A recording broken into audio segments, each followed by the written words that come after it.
All right. Okay. Anyway, thank you for popping in. It's Sunday night. Welcome to another hardcore adventure of Streamlined. To my right is the wonderful Cameron playing Josara, our Eladrin rogue archer assassin type. Next to her is her husband, who is my birthday buddy. His name is Tim, and he's playing Agvaris, our human cleric of the life type. Be healing motherfuckers like what? Up next to him is my good brother-in-law Max. He was playing Diggity, a gnome divination wizard. His many secrets. Or maybe not. Or maybe he knows all secrets and we just need to wait a minute and hold tight. And then next to him, soon to be playing Webb Winterthorn, our halfling once ranger who forgot all ranging and became a bard, because that's what rangers who forget how to range do. Is played by Evan. And his wife in the darkness to beside him is working on getting her little bitty computer Dora set up to rock out with Zeus, a Aasimar paladin, I believe, of vengeance, question mark? Yeah, no, we'll find out one day when she does something cool. Yeah, something like that. I'd have to look to know, for I forgot. Just a brain fizzle fart. And then here coming in a little bit is Mama Megan. She'll be playing Calcine of the Calcination. She's going to wrap a couple things up and be here. I don't know. I'm not in charge of anyone else's life but my own. But she shall be here, and I appreciate you 3, 4, 5 showing up here and being ready to rock. And Megan, I appreciate her coming too. And everybody who's watching, I know there's billions of fans at this point, so hold on to your bootstraps. We are going to go into overdrive. We left off last week with nothing because we didn't play because we had a bunch of people call off, and I also was just like, okay, well then we're not playing because I hate this map. I was going to change this map, and I did not, so I'm just going to fucking stress through it, and we're going to use this map anyway. Prepared.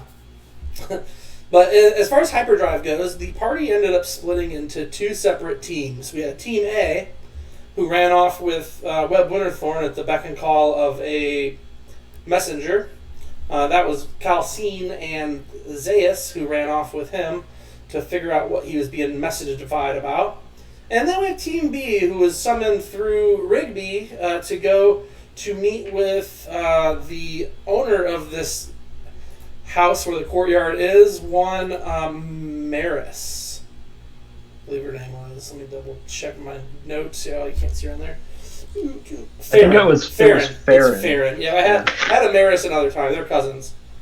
So we left off of that. I would like to go ahead, since we're waiting on Megan, we'll have to pick back up with them here briefly. There's going to be some time lapsing going on. If for any other reason, just because at some point their teams are going to collide again and keep life a little easier for us. So, firstly, go ahead and roll me a perception check, Team B. Team 1, but Team B, and Team A, but Team 2. That way you both get the first and the second, and no one's mad. Equal parts libertarianism. Socialism? Max, you're a teacher. Communism, got it. 17, baby. Oh, yeah. What's a 7 get me? Not a lot. Swift kick in the ass. It's just the 3 of you. 17, Jilsara. You notice some similarly clad folks along the corridor of the street here just in front of the mansion. If you look around and float your mousy mouse over a couple or any of them, it'll tell you who they remind you of. Some are different than others. But a couple are, very similar to some people you met in an alley not too long ago. We are technically, I guess, on Magvaris' turn, but Jilsara, you're the only one of the 3 of you that notices in this, the light of today. What is it right now? What time is it? Remember? I think it was like noonish when we fought at the pit, so it was probably evening, afternoon. Like 4. We haven't rolled initiative yet, I don't think. Well, we're not in combat, technically. Okay. I was just Combat Dragons episode. Dane, am I on that map? Because I keep trying to grab my token and the map's not coming up. Yeah, that's actually a really good point, and I think I can make it happen for you right now. Let me Thanks. just go ahead and I probably have to throw you back in this. Oh, don't worry, I have lots of stuff open. Does it matter that we were never actually there? I was never there in the alley, so I wouldn't recognize these people. You wouldn't recognize the people? I saw the dead one. Yeah, I met her. I was at the brunch. Well, oh no, yeah, you weren't there. Calcine was there, so you wouldn't actually notice. Good point. I wasn't off that day. I was with you. This guy did not remember me at brunch. I was literally there, sneaking around, getting behind curtains, finding dead heads. She was going to work. Remember. She was going to work. Doing the Lord's work. There you go, Rigby. You are now center stage there. Thanks. Now, I'm relatively certain you're going to want this guy too, so I will throw him on here. I take Spirit Guardians off me, Dane. I will. What about my my servants, my buddies? Yeah, so I had them all on there, see, and what happened was you didn't come. Let's see. All right, Tommy, you love your little guys. Joey. Who else? I really like the icons that you used for these guys. You do? Yeah, those are cool. Let's show everybody what they look like, since they probably can't see. There's Tommy. Let's take a look at Tommy. And I think at one point I said they had gold masks on, but you never actually emphasized that, so that might not be the case. Yeah, I wasn't specific about the masks. Gold is fine, or Just something ivory, or the point is that they're covered from head to toe. You can't see their faces or wrists their hands or hands or anything. yeah.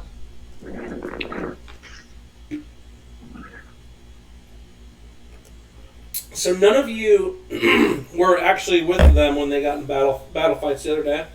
No, Jill, sorry, you were there, weren't you? Yeah, she was. You broke into the house across the street. I thought these look like the ladies that fought Calcine in the alley. Yeah, but you were there. I was. I think you even maybe helped her not get dead. Are you talking about the alley before the brunch? She was stumbling around hungover by herself. No, I'm talking about the time when you broke into that building across the way from... I missed the whole fight, I thought, because I was in that house for way too long.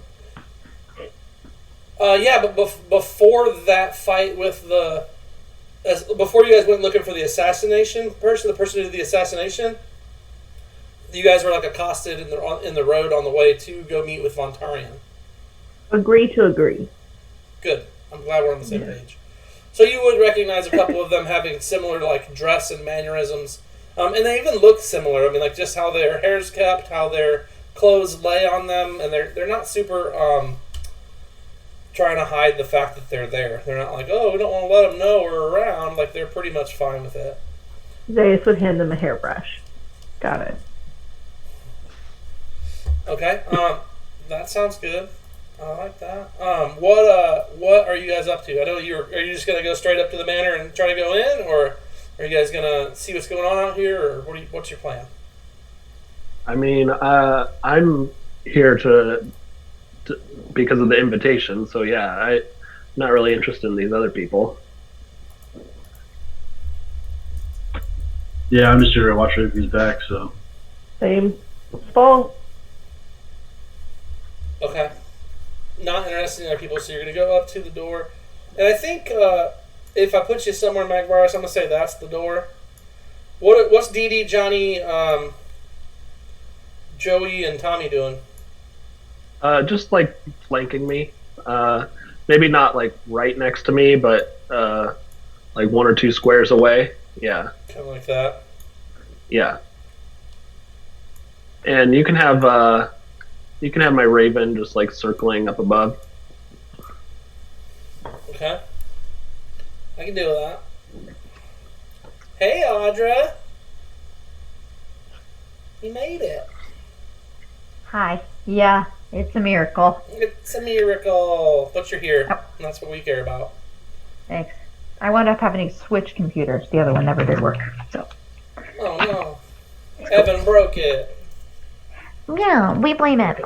Yeah.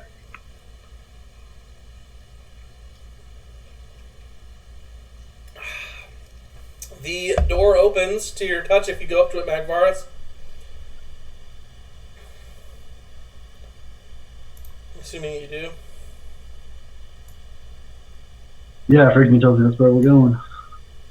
Opens up into kind of like a foyer. Has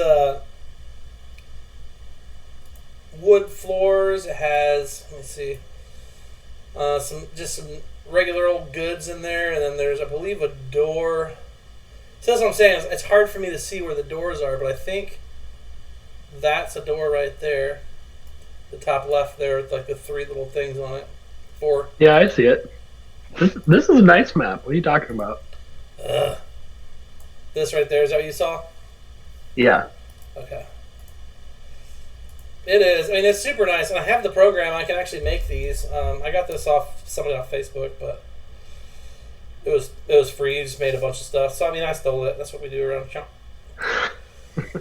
I guess so. The door. So opens. there's nobody there to greet us though. Not at the initial door. No. Well, I'm willing to go in. Are you gonna shove past Magvaris?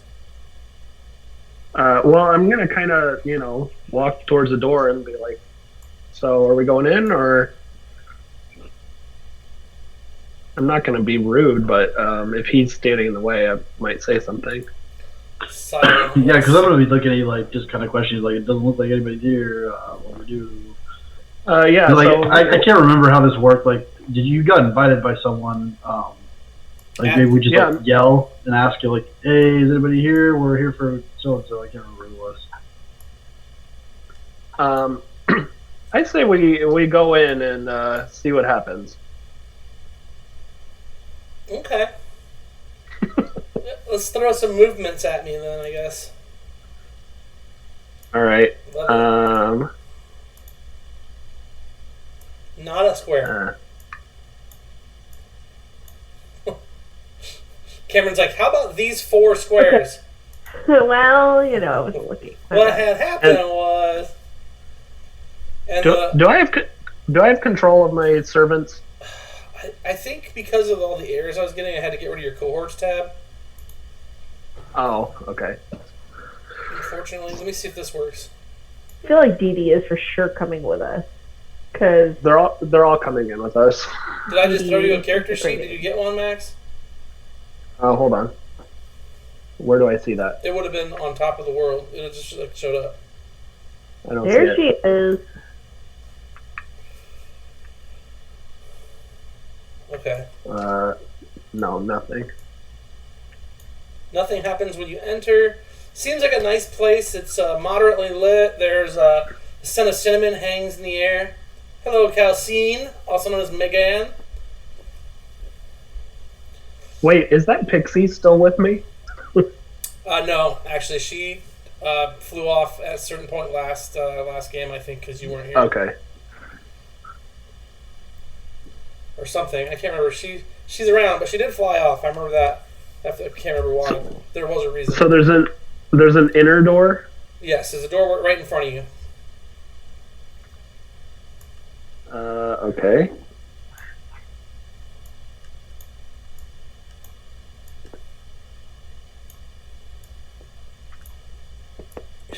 Your pallbearers or your Blackwind holders saunter on it all kinds of stiff. Like, it's funny because like they look like they're basically humanoid, but they walk kind of like super rigid and sometimes kind of wobbly. Like you're like, are they gonna fall? Oh no, they're good. They're good. They just walk like that. It's like the guy who tried to skateboard the first time. Okay, so I'm gonna take out my crystal ball, and I'm gonna use minor illusion to create the sound of like a gong.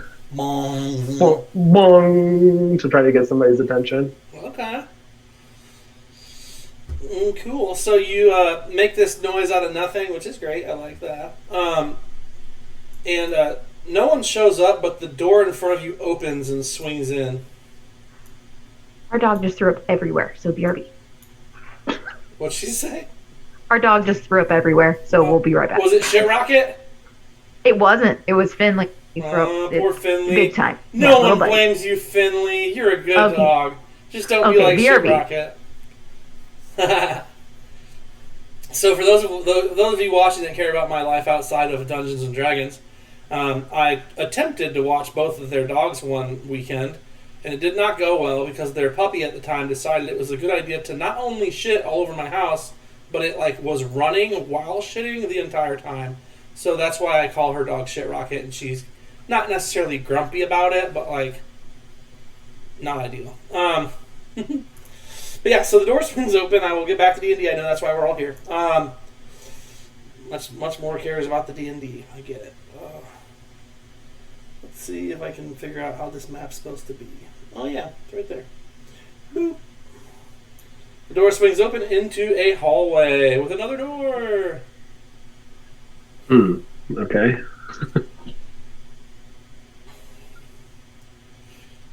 So if you guys want to like whisper back and forth in Fantasy Grounds and just talk to each other or just talk on the thing, they're busy. When they get back, I'm going to cut over to them because I'm going to try and bring everybody together. I need to do a couple of things with them to wrap them up to get them to you guys. Because the time's they're like a little behind in the time frame than you guys by like 10 minutes or something. Okay.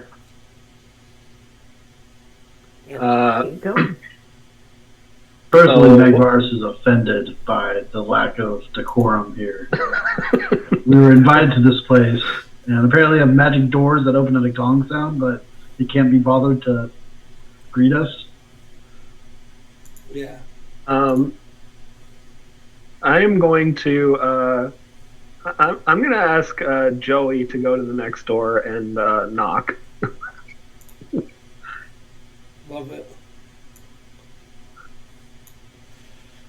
He knows how. He knocks. It rattles on the door frame. It's a sturdy enough door, but like he goes, doo doo doo. You hear bone hit wood, like boom boom boom, and it's pretty sure that's like a leather bone hitting hitting the wall or hitting the door, and it kind of shakes in place. Not like super overly shaking, but like a little shake to it. It's a sturdy-ish door. That's all he does, though. He listens. He's pretty word for word with you. He's not going to be like, well, let me rattle the handle, too. Or, like he's literally going to do what you said. Yeah, that's fine. Does anything happen? No, not so far. Is there anywhere to, like, sit down? In this hallway? Not really. I think that yeah, not in the hallway or even the front there. Are you feeling tired already, Rigby? Yeah, I mean... Winded. Might just cast levitate.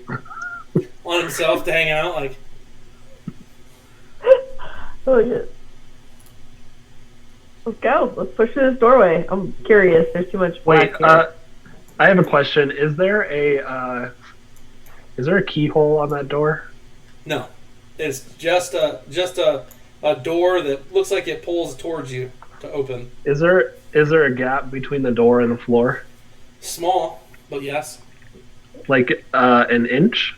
Probably closer to like 3/4 an inch, but yeah. Ah, damn. I was looking for an inch gap. Aren't we all? I'm not sure what that means.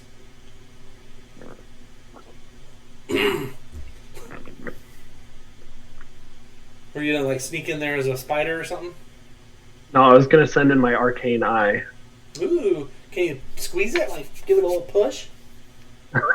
It can fit into spaces of up to 1 inch. What is it physically? It's manifest physically. So can you like push it and pop it through like a, I don't know, big kid getting in spandex? I don't know. I mean, I leave that up to you. It says a solid barrier blocks the eye's movement, but the eye can pass through an opening as small as 1 inch in diameter. Yeah, it sounds like you're screwed.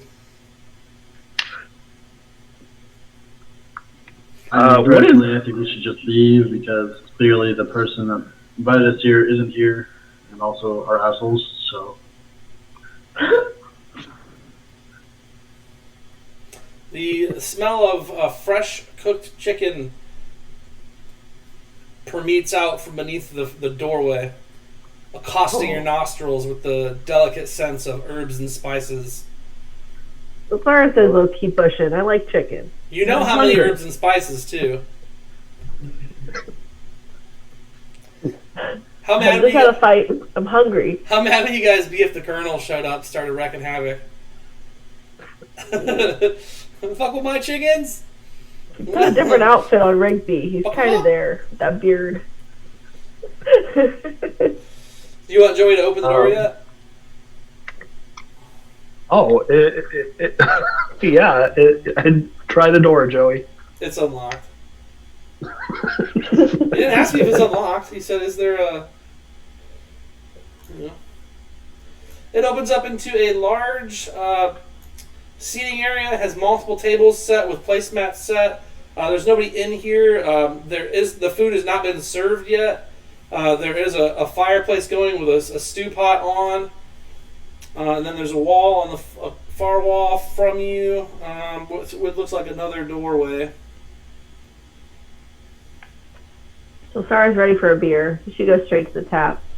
Yes. Oh, good old Jill Sarah. Never a boring moment.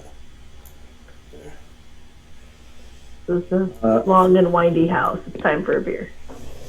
I'm just gonna find a seat and relax a little bit for a minute. He's like, it's been a long walk getting here. I'm just gonna go ahead. I'm not in any rush. And Jill Sarah, you grab like a mug down from above the beer keg and you just start tapping it. Oh, there's a pitcher just across the way, so maybe I grab the pitcher and then just fill it up. Of course you did. I'm gonna have my skeletons kind of post up at like the four corners of the room ish. Like one by the door we just came through, one up by that chest, and then the other two on the opposite side of the room. Love that. How's that? Perfect, thank you. Or you want them up here? Yeah, whatever. But I kind of tell them like, at ease, boys. You what now? What now? Freddy and boys? Magvars is just gonna stand like in the middle of the room with his arms crossed, like impatient, tapping his foot. He's like, "Are you guys sure we're even in the right place? I mean, clearly no one's here. We just basically broke into this house, and now Jasara's drinking their booze." I'm actually going to the chest now, and I'd like to explore that. She has a fucking pitcher in her hand, and she's like, "This place is fucking great. There's nobody to bother us." And she like just jets over to this like large family heirloom size like wardrobe chest that's just in the corner. Heads on over that away, and like I don't know. It sounds like she's gonna be getting into it pretty soon. So anyway, so as you guys are kind of getting comfortable, I know you're super not comfortable at all here because you don't know anybody and everything's weird to you. From this top hallway, Farron shows up. Oh. And she says quietly, almost to the point where you have to like strain your ears to hear what it is she's saying. It's not that she's whispering; she's just very soft-spoken. She says, "Welcome to my humble abode, mighty Black Star warriors. Thank you so much for your patience and coming here and joining me for this meal. Rigby, I see you brought some of the other Black Star warriors, but I do not know these 4 skeletons you brought with you. Are they yours?" Yes, but you're very perceptive to notice that they are undead. The living has a different scent than that of something that is past. Whether it's a day or a year, the smell is different. They are but my servitors, and they mean you no harm, same as I. I fear them not. They're, if nothing else, a cheap guest to have, as they will not eat any of my wares. Please, have seats around the table. I'll have my servants take care of filling your plates and your drinks. We'll discuss business soon. Jolstar says, no need for me. I have plenty, thank you. You don't need more? You don't need food? I'd like food, but my drink is full. And you're in 4 squares. Yeah, it is. She is. She's at the door. She has an excuse. She stopped in the doorway when people were there. Cool. Well, it looks like Jilsar is moving into place. Johnny's over there. Magvarus is still standing all grumpy. You need to go see this tree druid that Evan keeps going to, or that Webb keeps going to see. She might cheer you right up. Dewdrops are raining on my head. Oh, I'm not upset all the time. I'm just upset when we get invited somewhere and there's no one to greet us. Hey, not everybody was raised in a lavish mansion with 30 servants. This lady might be doing this with like one servant and herself, and she had to put on her evening wear for dinner. You ever thought of that, Yeah. Magvarus? Well, was she not expecting us? What happened when the gong sounded? You Nothing. guys are like 20 minutes early. Well,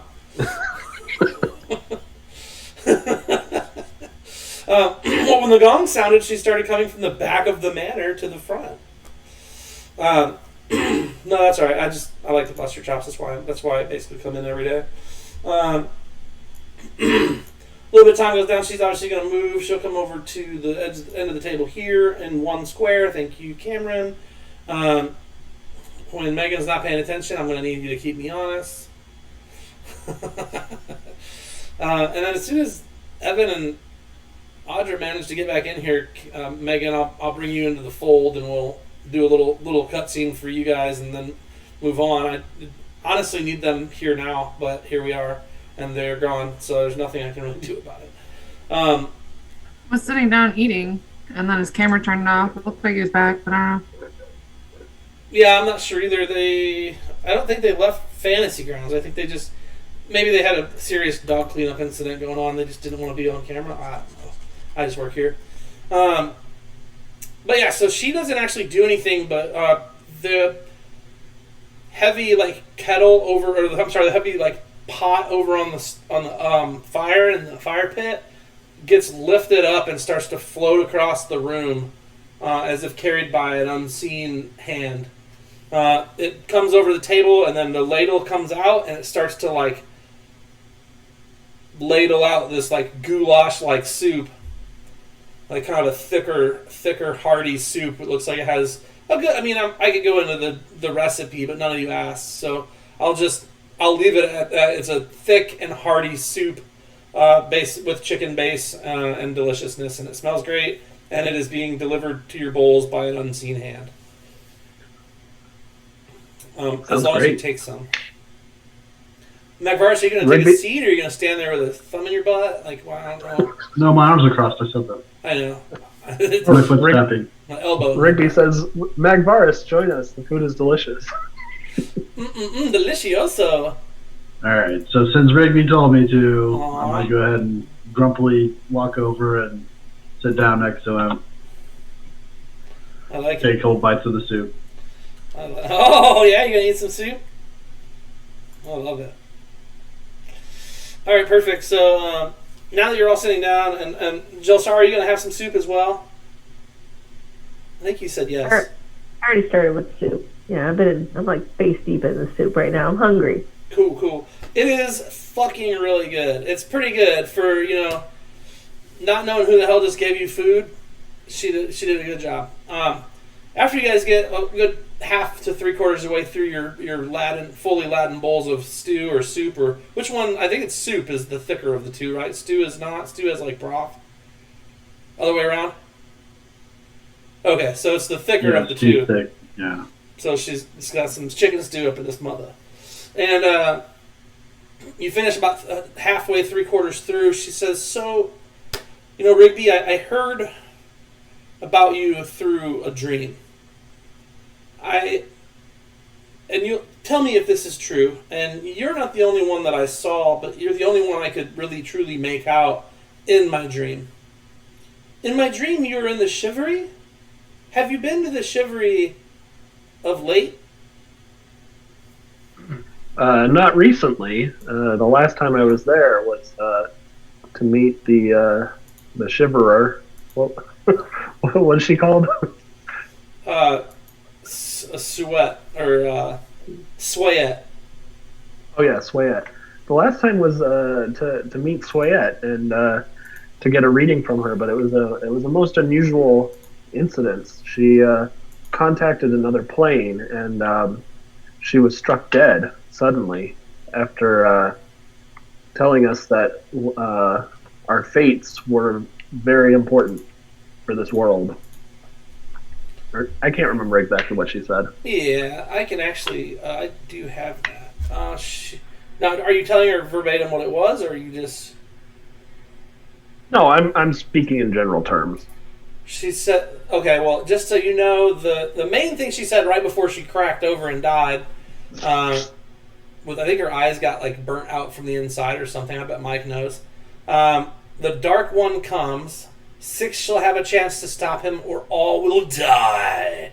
Oh, and then, yeah, I remember And then in now. the dark, deep, dark voice, it says, "You'll never stop me." Okay, I'm going to go ahead and tell her all that. That's fine. Okay. So the Shivery is just, I got it pulled up. I don't know if any of you guys are actually looking at it, but I pulled it up for the stream to see. The Shivery is basically in a lower end version of town. It's kind of like a town shanty. Swayette was once the local seer. She's known for her like card readings and her crystal ball readings that she had done in the area, and she died in front of Rigby and Calcine. Wait, was it Rigby and Jilsara or Rigby and Calcine? Rigby and Jolsara. Me. Oh, okay. Yeah, See, it's our okay. first. But she couldn't see you. You did not register in her dream, according to what she said. And Farron takes this all in. She quietly ponders what you've said, and she's like, well, troublesome things have come to light, at the Shivery since your last visit. Did you know that she died? Wait, didn't I just tell her that she died? I don't know. What did you say? Because we said I generally say, or whatever. Did you tell her? No, I told her that I witnessed her death. Okay. Yes, well, I was wondering that because the authorities have been looking for someone to question, and I wasn't sure if my dream was real. But then I saw you, and I had to send Sam over to speak with you, to have you come and spend the evening in my manor. And of course, if you would like, and there's plenty of room here, as I am the only heiress to this land. And I live mostly alone besides a few servants. I would ask that you stay off of the main grounds at night, but otherwise, if you choose to stay while we conduct our talks and potentially develop a business relationship of some sort, you and your Black Star crew are welcome to, within limits, use the facilities. Okay. I'm open to that. Okay. All right, cool. I'm going to cut over to Calcine and Zaius and Webb. So Calcine, Zaius, and Webb, you got called away by a messenger that came to Webb, and Webb grabbed each of your hands and said, "Come with me, we fly! Fly, you fools!" Or whatever. And you guys are like, you're like anime running, or whatever. And you follow him. And he takes you directly to the giant naked druid tree where he always goes to worship. Like whenever he wants to go talk to the quote unquote cardinal of his religion, Copus, I believe. Copus, depends on if you're an elf or dwarf. Copus. Well, that's the halfling way.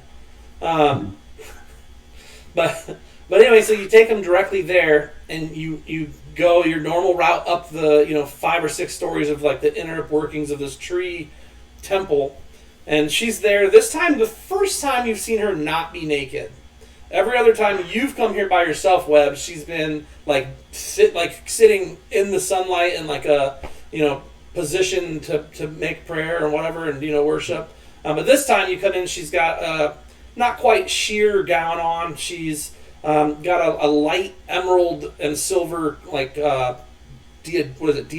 What was it called? Diadem. Yeah.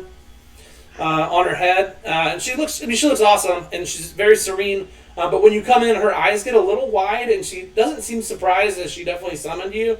But you sense something. Insight will tell you exactly what it is you sense, and all three of you can roll an insight check to see what you're catching off of her. And something I would enjoy, but you guys probably would yell at me about because you're just so worried that I'm going to cheat or whatever. Is there's this thing called the Dice Tower, which allows me to see your rolls and you not to. I fucking love it. I think it's an awesome idea. I could always put it on there, or I could also not. But the reason I like it, though, is because in instances like these, when you talk to somebody, and it's not even just her, just in general, when you talk to somebody and you aren't sure what they're feeling or what they're saying, you roll in the Dice Tower and you don't actually see the result, but I tell you what you learn. Does that make sense? Makes sense, yeah. I like it. I think it adds a level of mystery and suspense, and in real life your characters don't know. Well, in fake life your characters don't know that you rolled a 17. So I don't know. Chew that over, and we'll cross that. We'll burn that bridge when we get there. I just want to jump in and say that's one of the things that I love about Pathfinder from reading the rulebook, that some checks are secret by default, like that. That's just a rule. Listen, Max, this is a Dungeons and Dragons stream. I can't believe you bring up the PF word. But anyway, I'm in favor of the Dice Tower. Just remind me to do it. Okay. Yeah, if you just tell us when to do it, I'll do it. But I did roll a nat 20, so I have a 21 total on insight. Oh, okay. Well, that's always helpful, right? I mean, nat 20s are always good. Just in general, even if they don't actually do anything, it's just nice to have. Let's see. Dice Tower is on. So if you look on your screens too, you can, if you don't know where the Dice Tower is, essentially it's just this little Dice Tower in the bottom right hand corner. It's like a little what is it, castle or tower from when you Looks like a tower. What are they called in chess? It's Knight. Okay, a castle. The rook. There's castles. The rook. Yeah, it's the rook. That's right. It's not called castle. You're right. Castle is the I'm move where you dumb. switch the rook and the king and whatever. This is the pity hand I'm getting my shoulder from my husband. Thanks, babe. Okay. So I don't have. Well, actually, maybe I do have. Let me see if I can find.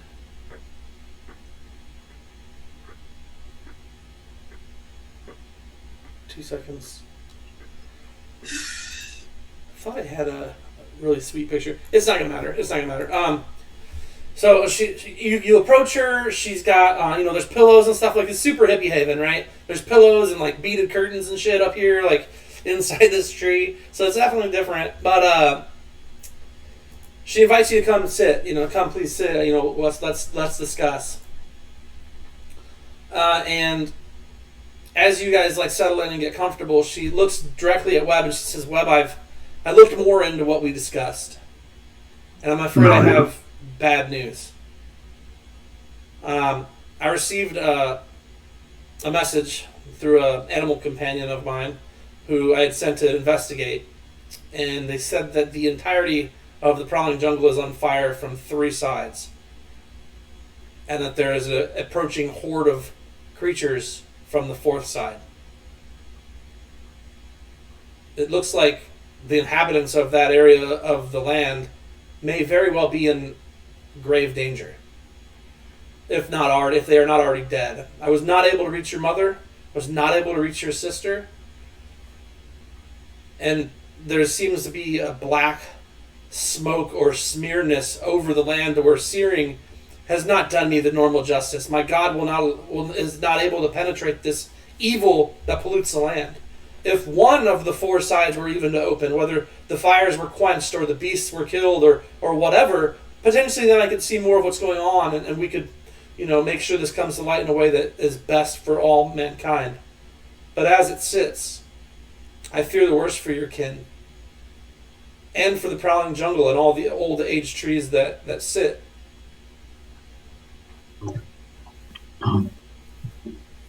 You said there were beasts coming from one side? Yes, larger than orcs. Giants. They're close to easily 8 or 10 feet tall, shrouded in darkness. I couldn't even see their direct features, just the sheer size. I could sense the animosity on them. They stalk the land. They cut the trees. They burn the trees. They eat the animals. They kill the animals. They leave nothing but death and destruction in their wake. Were they two-legged, four-legged? They appeared at mostly to be two-legged creatures, yes. But like 2 to 3 times the size of a human. She's an elf, so they say human. Did you see what caused the fire?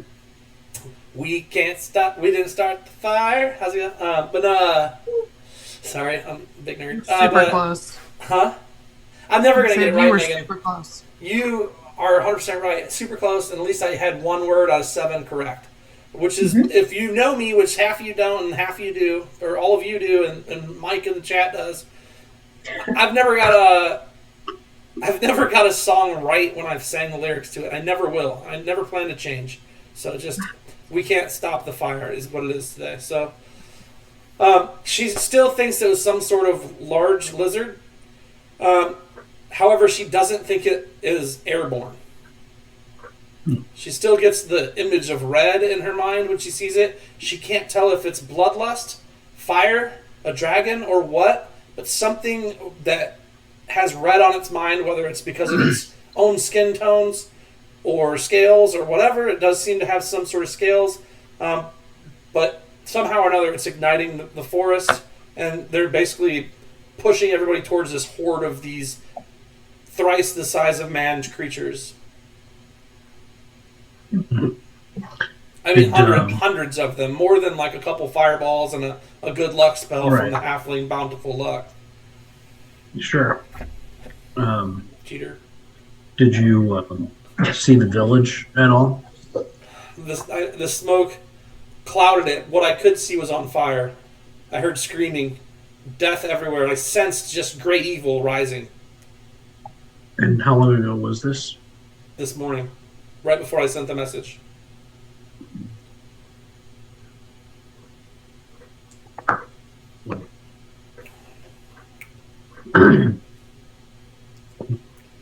I've told you all that I had to say to you, please have some berries. She's got a bowl full of like juicy blackberries on the table.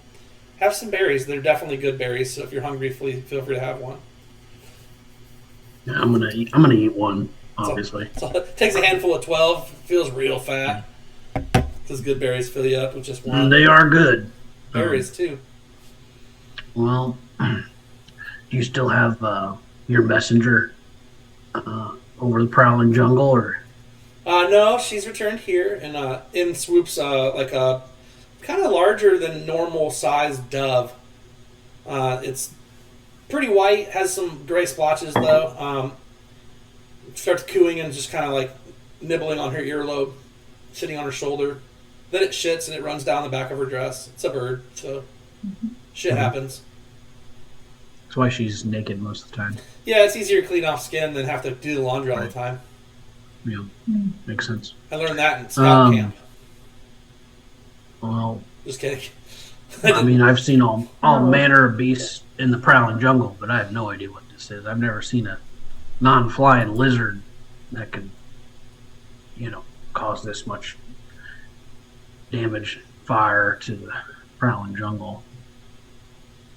I don't know that there's much to be done for them. I mean, you and the rest of your crew have proven your worth in both the arena and in reality, in real life, against insurmountable odds. Perhaps it warrants a visit from you and your team to see what is up, but I warn you, there are many. They may be legion. You never know. Thanks, Well, I mean, I can't speak for them. Obviously, we've been together for a while, most of us. Some of us are new. But Zayas feels the shame. I can't risk their life to do that. So I'll go see if I can find my family. Obviously, I'm not skilled enough to stop whatever this is. If only you were a ranger. Nice that you're heroic, but you do know that I'm like part fire, right? She's fired up. Zayas points at Kelsey. She's fired up. Well, that's true. That's true. Like, it's Kelsey, a nice thought and all, but of all of us, who's gonna fare the best in a burning forest? I know, but it's not your home, and you got a lot of good stuff going here with the calcination and MacVarus and Jelsara. Yeah, what's another great legend to add to the calcination? You know, Whatever you need. I mean, once her hair was blonde. Plus, it'd probably be a nice opportunity to check out the area, do some hunting, bring back some new stuff, and bring back some new product. Honestly, call it selfish. Yeah, Webb, there's always the legend of your birth, Calcine, how you were born a blonde human, but then you had your first temper tantrum, and everything went red and fiery, and then you finally your Genasi like genes just over-edited your humanity, and all of a sudden, Calcine Nation was born. It's perfect. I'm here for it. It's almost like you wrote it. I'm definitely here for it. So yeah, so that's what she has for you. She's got good berries. There's a mild red wine there that you can have as well if you want to drink something. She's very upset, but like keeping it in. She's calm, cool, collected for the most part. But Evan, just because you've known her from multiple interactions, she's not her normal, go with the grace of nature type self. She just seems naked. She's not naked this time. She's got a little bird duty on her. But yeah, so she's definitely touched and feeling a bit of fear for the forest itself, and probably for your family, secondly, as well. well, I mean, I'm happy to take the crew to the Prowling Jungle. Obviously, I mean, no one knows that place better than I do. But once upon a time, I mean, we can't do it with just the three of us. Obviously, so I want to see if the rest of Calcination would like to go with us. Yeah, I think that is wise. I can help you only in the ways that I can, and this is it. Oh gosh. Oh yeah. Oh shit nugget. So he wants to play. Let him roll a die. So she reaches like into nothingness, like a black void kind of opens as she reaches over, and she pulls out this like 6.5 foot tall gnarled staff, and she says, "I don't have much to give in ways of protection or in ways of antagonism, fighting. However, this may come in handy. I recommend getting used to how it feels in your hand to get the full effect of its ability and what it can do. It may even whisper to the deep and deep and natural places of your mind and body to aid you through this experience." Why do you guys look like you just got like? Because my wife is 7 years old. That's what she said. Hey man, it's got Okay. some mind and body.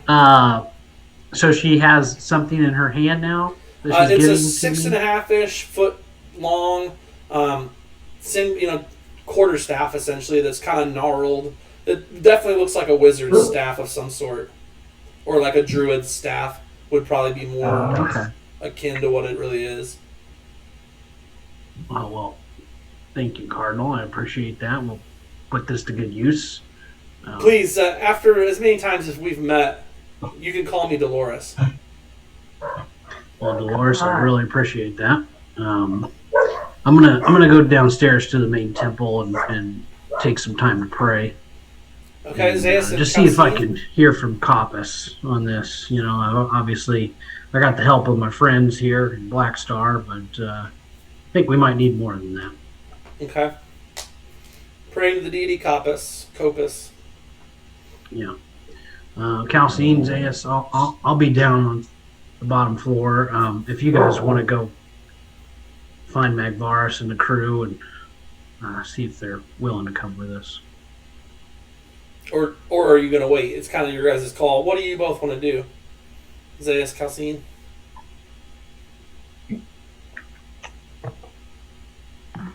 Well, go ahead. Jinx? I was just going to say I have no interest in waiting for him to pray. That's what everybody else does. Calcine doesn't bother. To the point where you're like, pray on the way, you put him on your shoulders and just take off? No, if he wants, I'm super respectful. To each their own. Calcine is more of a doer than a prayer. So she's gonna go ahead and take some action and do. I don't know. That's what he wants us to do. That's what she's gonna do. Bring the action. That's going to be on her headstone. There you go. Calcine, she was more of a doer than a prayer. On her headstone. On the headstone. Bring the action. Not you, Rigby. I want to sleep here. As Webb walks out, gets ready to walk out of the room, Zayas is genuinely feeling for him, like she's there emotionally. She does kind of just tap his arm as he walks out and just says, "Get used to the way it feels in your hand." Okay. And she just lets him pass. So she's like kind of creepy about it, or a little bit? Not even a little bit. A lot of it? She thought it was funny, and she couldn't help it. She's here for him. Such a supportive paladin. But in the meantime, Zayas did say earlier, and this isn't really retcon, I just couldn't fit it in earlier, like started a thing, but something about like, as he was like, "Oh, I'm gonna slink off and do this by myself and stuff," Zayas was tracking with Calcine about that not happening, and she just said, "Yeah, I think there's very little chance of anyone in this party letting you go alone." Right, and then somebody probably took a jab at him and was like, "It's not like you're a ranger."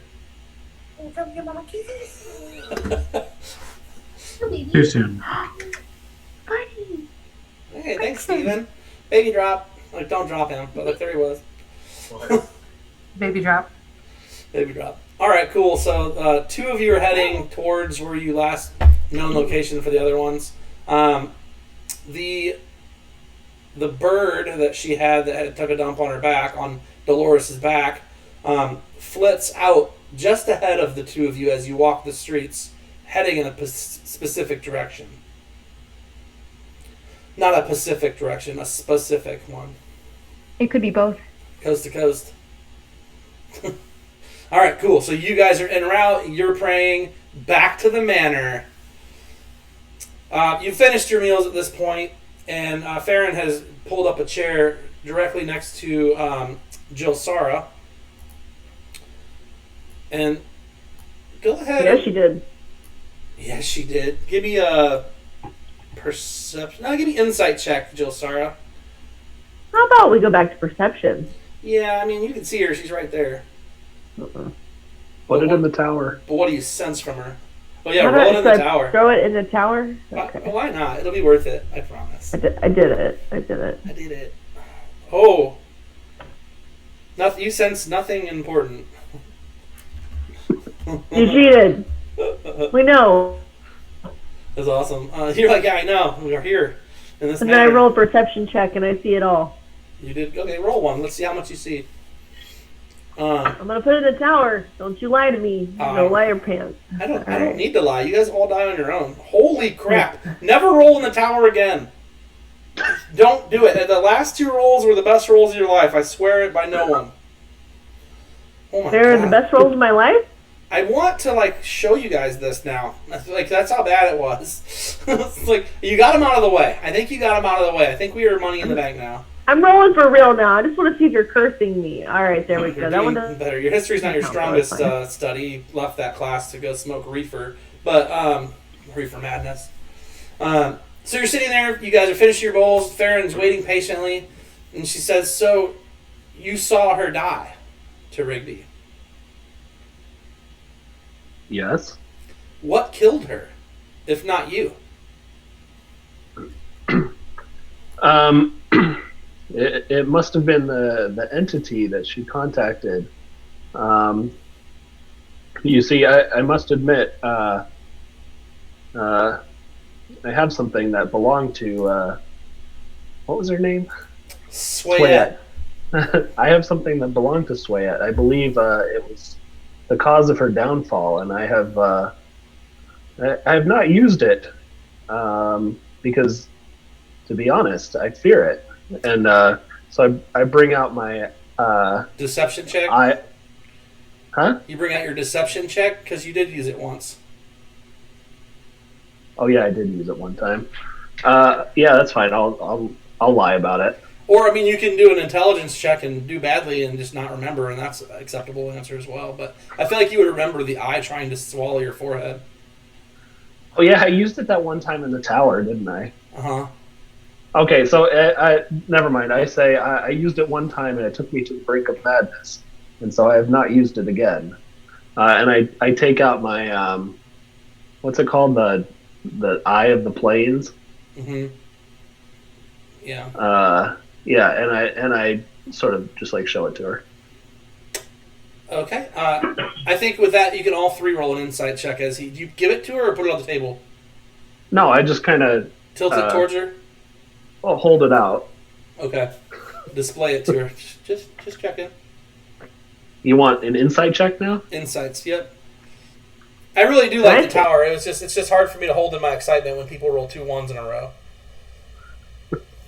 But I have to get better at it. And then my next roll, when I didn't do it in the tower, was an 11. So all my 1s are out of my system. My God. So you just drag the dice in the tower, right? Yeah, if you want to do it in there. And again, the benefit really is if we end up doing that for things like insight checks, you won't know out of character that I lied to you or didn't because you don't know what you rolled. That's kind of like the thought process there. Well, Jelsara's going to mention her elephant. I got a little something from her, too.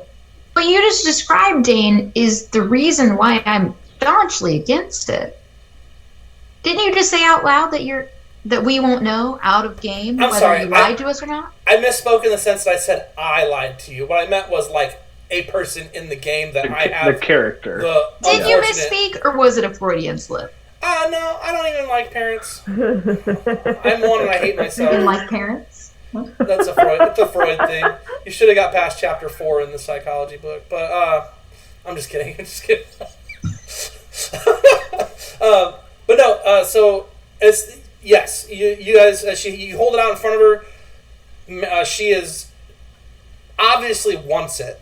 Max. Rigby can tell immediately that she is interested in this item. As you hold it out, she says, yes, that is something that I would be interested in purchasing off of you, and perhaps I would also be interested in procuring your services as Black Star to handle a delicate matter. Can I spin my elephant? Yeah, you pull it out? Right? Yeah, a second ago I said, I got this too. It's a pretty cool elephant. I'm not afraid to use it. He's like 17 times. She actually kind of looks taken aback, like, why are you telling me about your elephant? And then she says, oh, very nice. And she, like, you can tell she's trying to be polite, but doesn't know why the elephant came up. Especially since you stole it from the room of a dead woman. And she's like, okay, well, that's fine. You're kind of a thief, but that's the thing. She didn't say it, but I don't know. Rigby at least gets the sense that she's like perturbed, like what just happened. I love that Webb rolled an insight check and he's not even there. You know more about her than them. But yeah, she's like. Did my insight check go? I can't tell. Like. Oh yeah, you did. I dropped it on the tower. No, you did. Yours didn't come through actually. What the heck? Try it again, bruh. Okay, there it goes. Yeah, it went that time. Okay, you get the same sense. You sense that she wanted the eye, that she wants the eye, and you sense that she is familiar with what that statue could be, but is not quite sure why it's in the conversation. Besides that elephants are cute. Okay, so Rigby is going to say something like, he's going to put the Eye of the Plains back away in his pack or whatever, and he's going to say something like, as for the task that you'd like to hire us for, I do not speak for my whole team. Only half of us are here today, or at this moment. So we'll have to discuss it when all of us are here.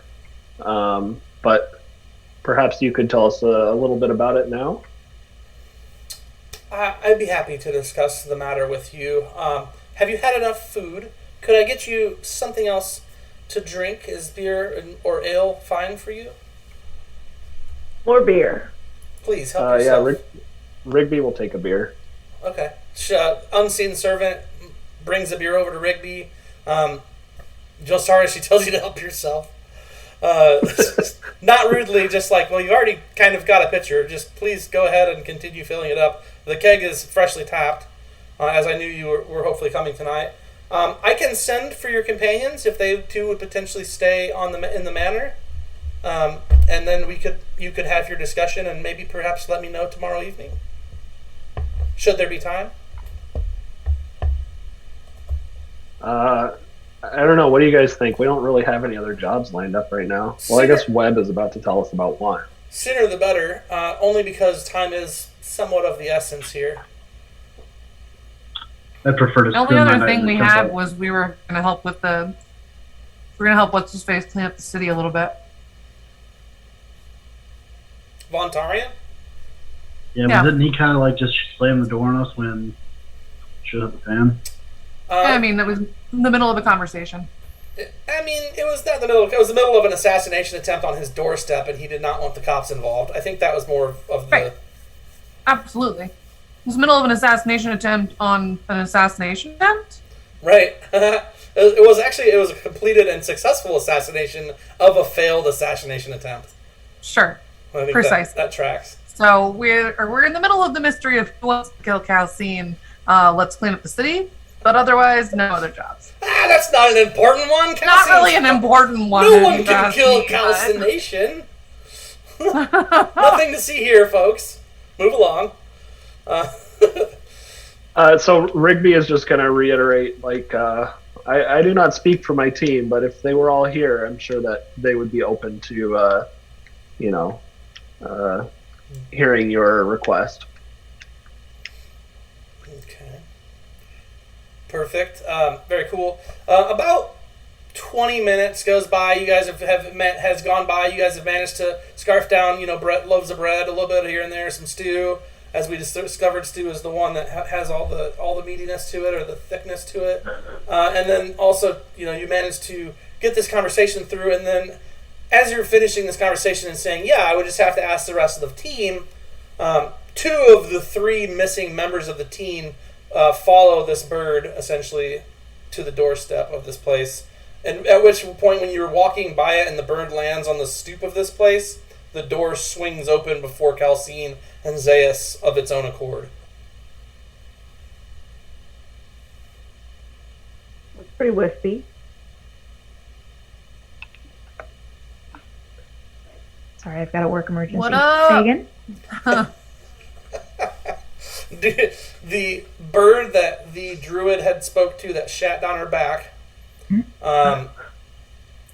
alights on the stoop to this manor, like on the roof gutter of this manor, the front of this manor, and kind of just sits there and kind of coos at you.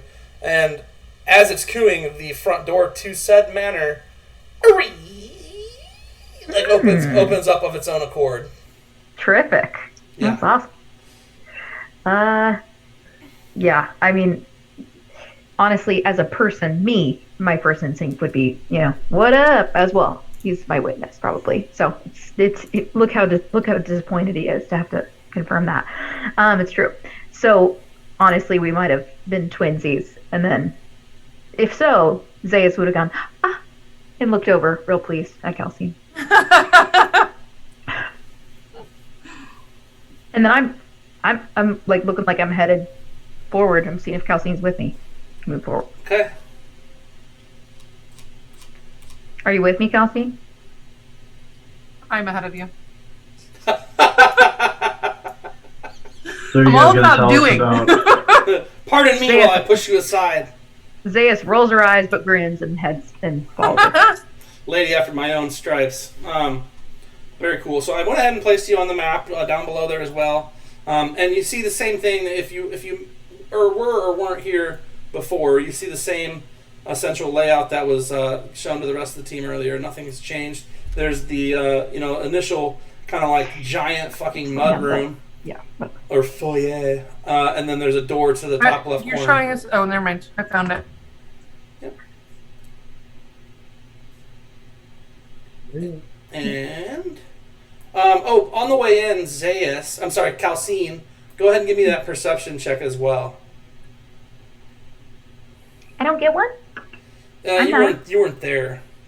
What? Another 20, so 25 total. You are able to spot out some similarly dressed thug type people as the ones that attacked you and died on the doorstep of Vontarian in the streets outside, trying to covertly stay in the shadows. You actually notice a handful of other people that seem to be kind of like awkwardly lingering as if they're not trying to awkwardly linger.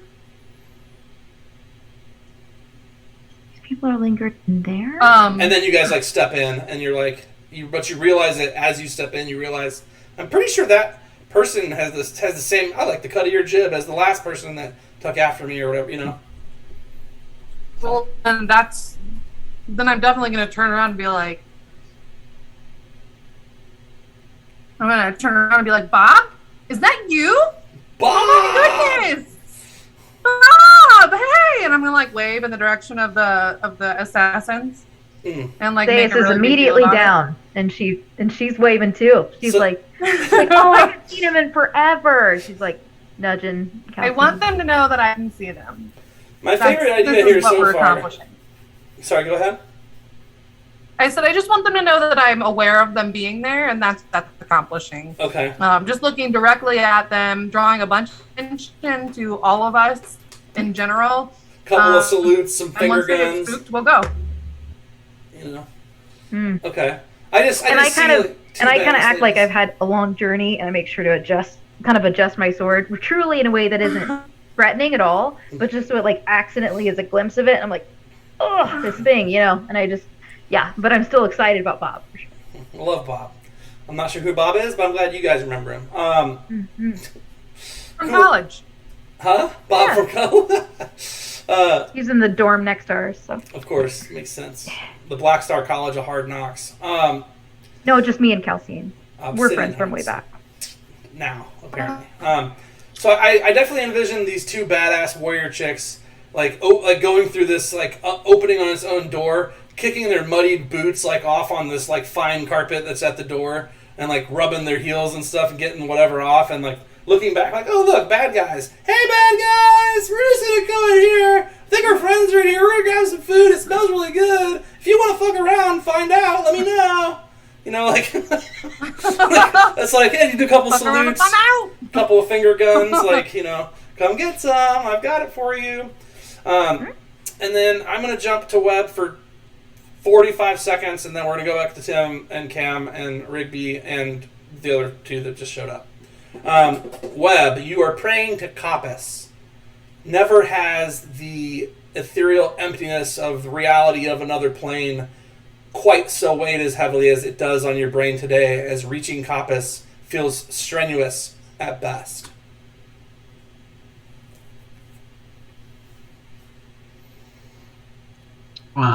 This is my prayer time. Yeah, you're praying.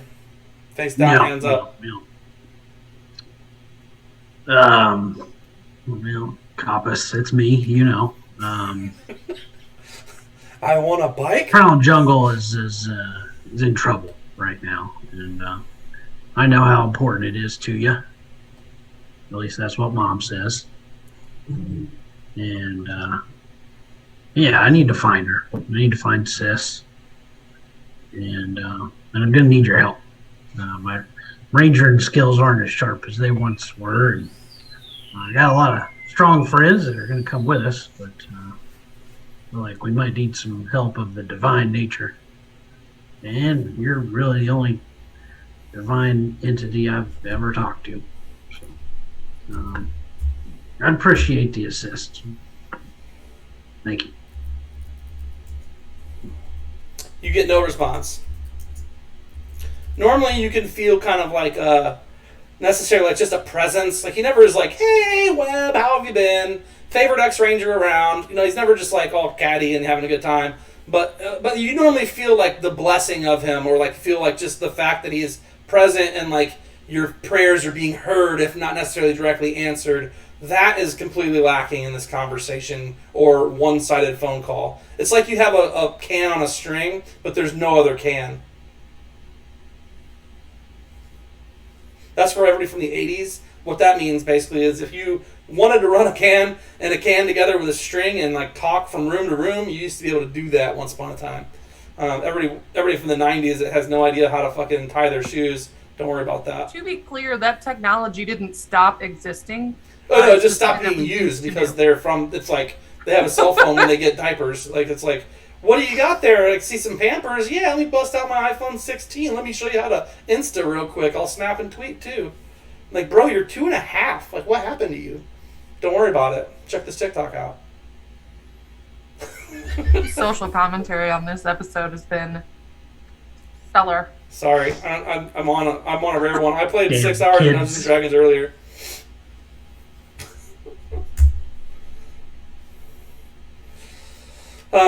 Cool. Well, I'll just spend the rest of my time in meditation. Okay. Something I will have you do real quick, as Kappas' temple is pretty close to Perego's. Go ahead and just roll me a perception check at disadvantage. Since you're kind of occupied. All my perception checks are made with advantage. So that just would be normal. Straight roll. Yeah.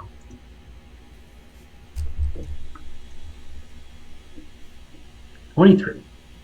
Pretty good. So as you're kind of like prostrating yourself, is prostrating, is that the word? That's like your butt. Prostrating. Prostrating. Yeah, Yeah. prostrate. Yeah, so as you're like genuflecting before your Lord, yeah, you're welcome, Max. He loved it. As you're doing all your prayers and whatnot, and since you're hearing the emptiness, occasionally you kind of like stop in prayer. You like tilt your head, open your eyes, and like look around. Like, did you hear me say that, guy? Like, where you at, Kappas? But you look over and across the courtyard, just the next couple buildings over, the Temple to Perego went from being an open courtyard with like moderate like shanty town type feel to it to having two half-built towers, white towers with like, you know, glossy stone and consistent what looked to be dwarven workers working on building these towers. There is a man in a white and silver robe directing them and kind of standing. He has a crooked staff that he leans on heavily. He looks to be probably human and in his early to late 60s. Do I recognize him? No. But you just notice it because you've been past here, and the temple before had been much more just ground. It was like ground, a couple of shanty huts, a couple of like statues and stuff. It was very, very like not.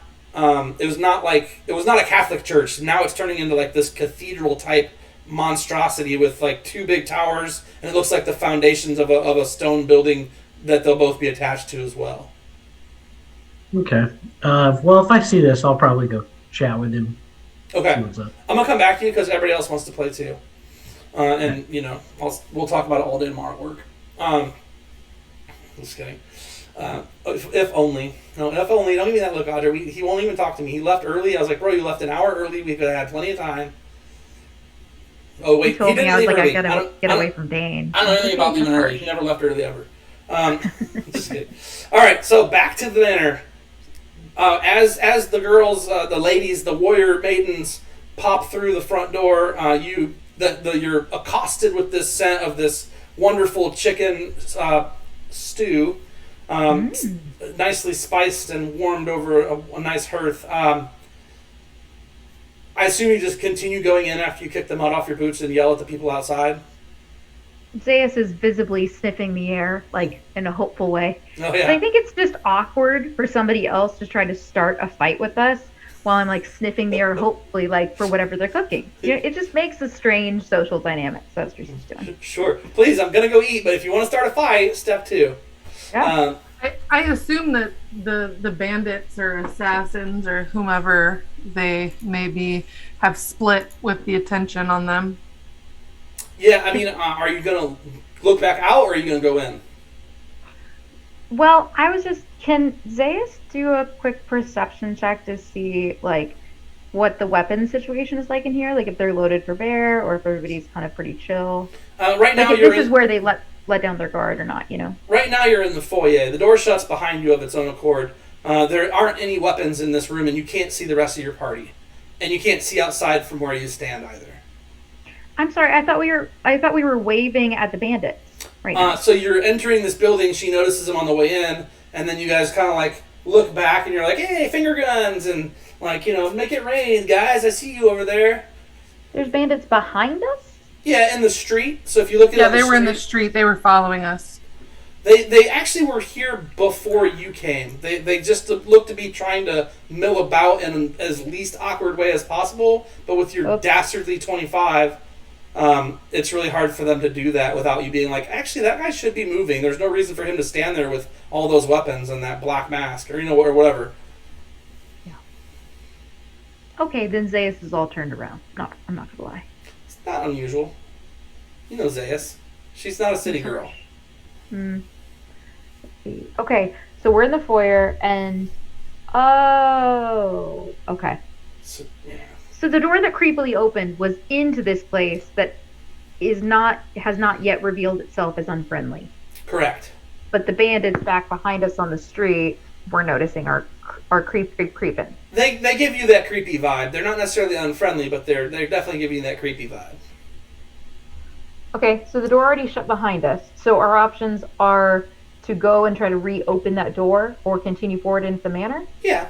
And as you guys are deciding what you want to do, Megan and Audra, if you guys could just look at each other and like speak in sign language with your faces to make a decision of which way you're going to go, that'd be great. Everybody else that's in the room already, as they get there, Farron says, I believe more of your party has arrived, Lord Rigby.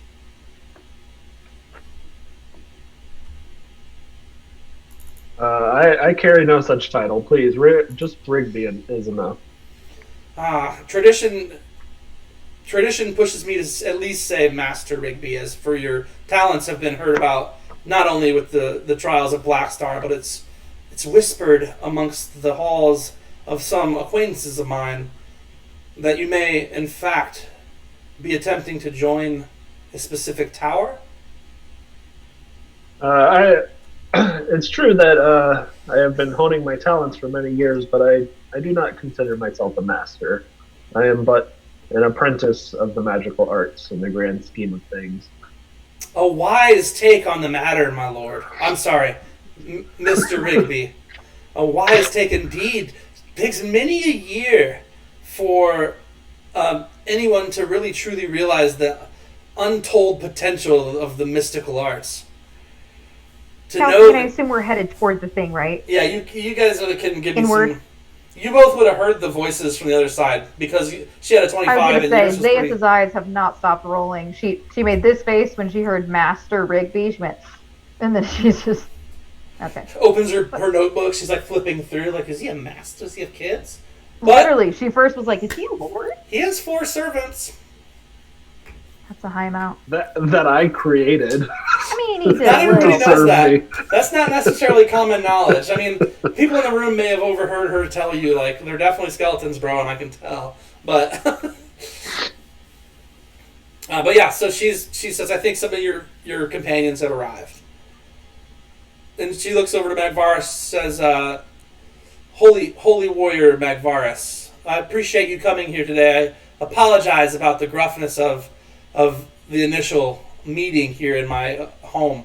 I fear my retainers are not what they once were, and my house is in shambles. I am all but one of a few that are left that even carry my name. I suppose the food made up for it. I'm going to go to the door and see who walked in. I just love that you're just kind of a dick. He's like, the food was good, you're fine, I'm going to go over here. And then walks away, like stumbles on him. His charisma's 10, so it totally fits. It's not like he's above average, but he's definitely not like, pardon me, my lady. And he's like, hey, it's cool. I ain't no priest. I'll cut shit down. Cool. So you head over there to the door. you guys have heard. I assume you're going to move towards the voices of your friends. Is that not real, or is that real? Yeah, that's real. If the door is shut and I can't deal with the assassins, I will mention to Magvaris when we walk in that they're hanging outside. Okay. Because I'm not convinced that they were just following. Like, if they weren't following us and they're just here waiting, they're scoping it out, they're either waiting to come in or they're with this lady, or like there's something happening. And Magvaris is going to be the first to know. We keep losing either Tim or Mac. What's going on? Are you guys just having internet problems? No, you lost. I haven't had any issues. Oh, no, I mean, you're good. It's just the Zoom, one of your guys' cameras kicks out. I think she was having issues with her camera earlier. There she goes. And then yours, it happened to you earlier, too. Like, you guys are, like, switching places, switching out. It's okay. No, my allergies are just really bad, and so I'm not blowing my nose on camera, but I will start if you'd like. No, you're good. I don't want to see your snoggly bobblins. Cool. So you guys are all in there now. Webb is about to be able to talk to another cardinal or high priest. Who knows? He'll probably make up bishop, or you make up whatever name you want, and I'll put that power in your hands as far as his status. The rest of you, though, obviously you see this well-built and relatively well-maintained large dining hall, or decent-sized dining hall, and you see your friends sitting in front of empty plates and empty bowls, empty cups, or refilled cups with full bellies, and all but Magvaris has a slight smile on their face because he's kind of a grumpy old codger. I see you guys made it for us. Yeah. I'm going to turn to Farron, and let her know that we're only missing half a person, so you can go ahead and hear her out on her thing, and also ask her about the people outside. I appreciate your candidness. I appreciate your directness and your willingness to cut through the bullshit and get straight to the matter at hand. Excuse my language. Candor? Huh? Candor is the word you were What did I looking say? for. Candidness. Is that not the same thing? It is. Candidation? You were trying to talk like... Just giving you the word. It's helping you out. I'll take it. That word. She does that shit, and it's great. But anyway, Magvaris, are you going to say that from across the room, or are you going to head back up to the table? I'll probably say it as I'm walking across back to the table. Ladies going up to the same table, or the other one, or... There's 2 seats left at theirs, or there's a bunch of seats at this other one? I need to see them. No, we're going to go up to the group and be like, yo, we got a situation potentially. Okay. Cool. So you guys... I mean, like, cool that you invited us, or that we, like, just showed up here. I don't know. Some bird brought us here. But, last time we were at a dinner party, the same shit went down, so might have gotten a jump on them this time. Yeah, strange times indeed. Of course, you're welcome as part of Rigby's squad or Black Star team. Rigby's like, I'm not a lord. I'm not in charge. I'm just a wizard. If anyone's in charge, it's the Calcination or the Magvaris. Zayas takes the opportunity to acknowledge Rigby in the room and go, Master Rigby. Inspiration. You get inspiration, Zayas. I'm going to give it to you. Boop. There you go. DM inspiration. That's a reroll. Okay, so the important people of the group are here. So, she says... Oh, bird. I'm just kidding. He's my buddy. She says, well, thank you all. I obviously would never want to slight the mighty Webb Winterthorn, the man of many forms and names and many stances and many lands. The man who's traveled beyond, between, and everywhere else and forgot it all and started... Oh, get on with it. His story. Yeah, I'm going to get bored like halfway through this and start casting a ritual of healing. Nice. Because I noticed that Kelsey and Zayas are injured, so that's what I'm going to do while she's talking. Okay, that actually makes a lot of sense. A 10-minute ritual prayer. Yeah. Okay. Go go ahead and just lay it on. You'll get through the 10 minutes because she's going to talk and like take her time. And she like does continue on about Rigby's exploits. Like she knows more about Rigby than anyone should. She knows more about Rigby than Rigby knows. Because he's like, I forgot all about the Ranger and stuff. God, I'm not. Was it Blackroot? Did I want? Was it mustard seed? Like he's like, dang it, Is this a boar or is this an antelope? I can't figure it out. He's just not as good as he used to be. But anyhow, so she says, after she ditters on for literally 3 to 4 minutes with different titles and adventures that he's had, like we're talking like. Webb at one point went through 20 levels of Ranger to get fucked up and come and be a bard on accident. Oops, stupid hag.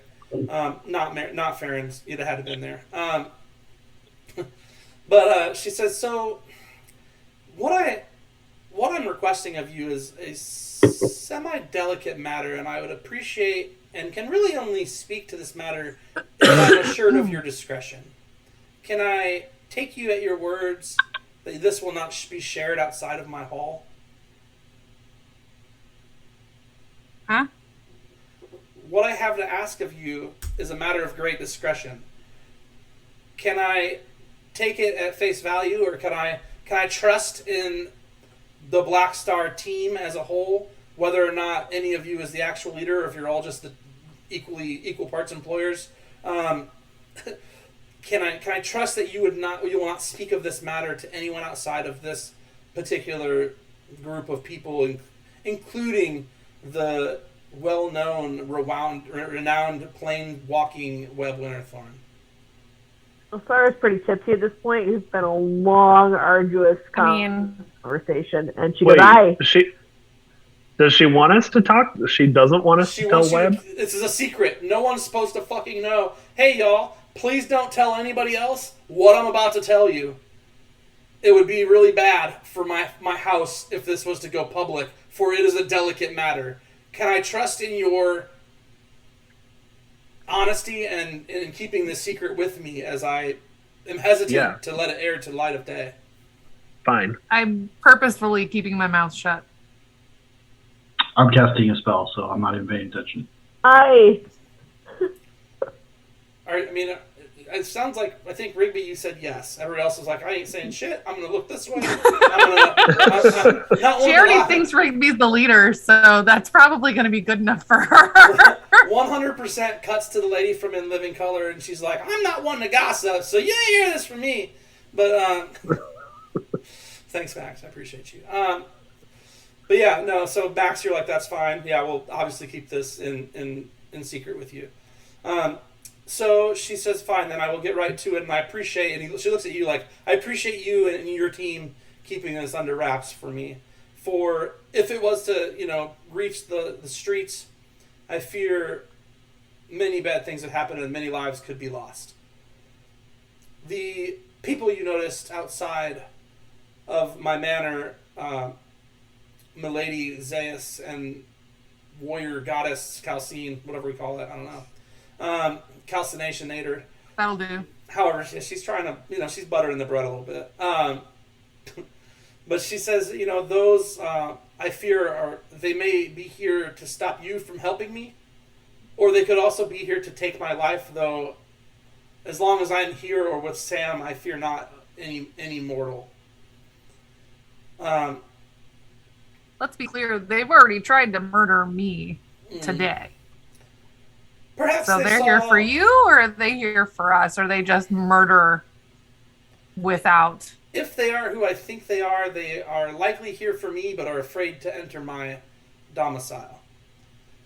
The reasoning I could place behind them even attacking you in the first place was I had a nice conversation with Rigby via my manservant Sam at the arena, the rib tickler, while you were fighting. Servant. My manservant, yeah. No, servant. My Sam servant. The attempted assassination took place before the rib tickler, and I was told they were paid specifically to murder me. Interesting. Then I do not know, but I've noticed them about, and I fear foulness is afoot. Well, we can agree on that at least. So, everybody can roll a history check if you have it as a class skill, or like if you have history as a skill, please go ahead and give me a little spin. I've been waiting for this. This is like your moment. Rolls a 1. I've been waiting for so long. Okay.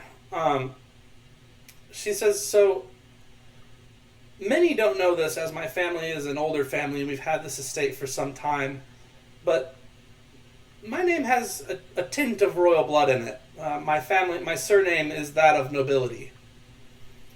Though Grenwald is long since went away from nobility and the monarchy and went to a more committee style government.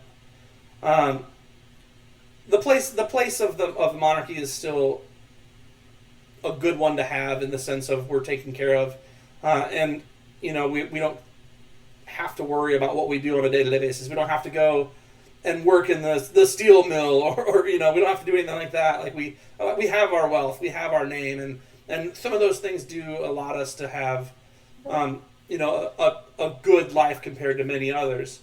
That being said, and me being a woman and the last of my house, and the world being what it is, I fear that someone may attempt to come and force their way into my house and become one with my name through a marriage that I do not wish for. I am perfectly happy as a strong, independent heiress. However, marriage, as a rule, when it comes to the blood of nobilities, is a powerful tool to create or break alliances. So I ask you, would your team, would your crew, travel to Korsoth, to the depths of the Dwarven Mountains, and retrieve some ancient texts from their librarian?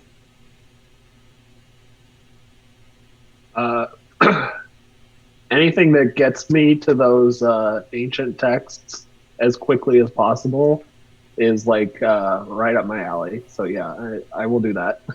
I must warn you that Korsoth is not as it once was. A strong city always, a darkness has encroached to the land. The dwarves are lost in their own minds. The dwarves have succumbed to the power of some relic that they've stumbled across in their ventures. I don't know what this relic is. I can only sense that it is powerful and it is corrupting their minds. As a side note, if you wish to help Korsoth come back to the light as they once were so many years ago, perhaps if someone were to slip and perhaps take said artifact and either destroy it or contain it, Korsoth might return to the glory of its former days. But for me, I just wish the 2 texts that I can put in this envelope. And she slides a kind of yellow envelope over to Rigby. The catch, as you know there may be, is that I am on, as I said, a bit of a time crunch. We are halfway to the new moon now. And by the new moon, I would like these texts to secure my name in the annals of history. Not annals, Evan. Settle down. Said nothing. Do we know about? Has Kelsey or Zaya said anything about the web situation yet? No, they came in and started pounding down the unseen servant foods, kicking their boots up and just being generally rude. I'm just kidding. Being rude. I'm kidding. I'm just trying to figure out why there's assassins outside the door. When aren't there? Okay, I'll look in the envelope. Oh, okay. I mean, it's got a seal on it. You're gonna just crack the seal and pop it open. No, I guess I'll take it back to my room later. Or something. Yeah, I should have said that. That's fine. Yeah. I'll read it privately. Okay, that's fine too. Either way, I mean, A little rude to pass notes in front of people, but that's fine. You could talk about me being rude. Says, make sure that no one else comes across this, and Speak only to the librarian of what you seek, for he is an old friend to my house.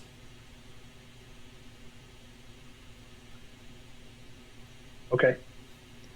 So you accept the mission, and- is what I hear. You'll be grossly rewarded. What is this? What is the retrieval of these documents worth to you? As I've mentioned, my family is of some wealth, and though I've heard of your exploits and realize you aren't not working with just trifles, you too have a healthy chunk of gold and treasures lying around. I do, in fact, have a particular artifact that your party may enjoy having in your presence and perhaps using or even bartering off. And what would that be? The skull of Agatha. Does that mean Skull, anything you to say? me? Out of character? Not out of character, I mean shit. In character, you do a history check or arcana with advantage. With advantage? Yep. Oh, hell yeah. Advantage.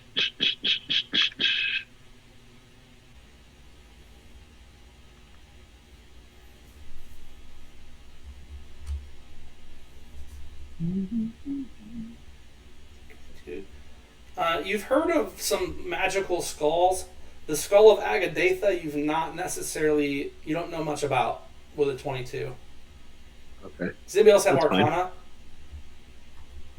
History with disadvantage.